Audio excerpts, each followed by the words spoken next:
বসন্ত উৎসব। কবি চন্দন নাথ। শেষ পাতাখানি ঝরবার আগে, শেষ পাতাখানি ঝরবার আগে বলেছিল বৃক্ষকে, বলেছিল বৃক্ষকে, নিঃস্ব হয়েছ ভেব না কখনো, মুষড়ে পড়ো না শোকে। মাথা উঁচু করে, মাথা উঁচু করে থেকেছ বৃক্ষ, যেন এক কঙ্কাল। প্রসারিত করে আকাশের দিকে পাতা জড়া যত ডাল।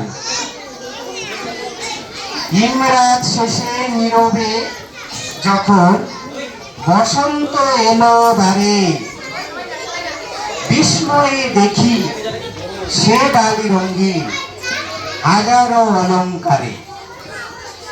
নিচে বিবর্ণ পাতা ঝরাগুলো ওরাই দিয়েছে সব, প্রিয় অরণ্যে রেখে গেছো এই বসন্ত উৎসব।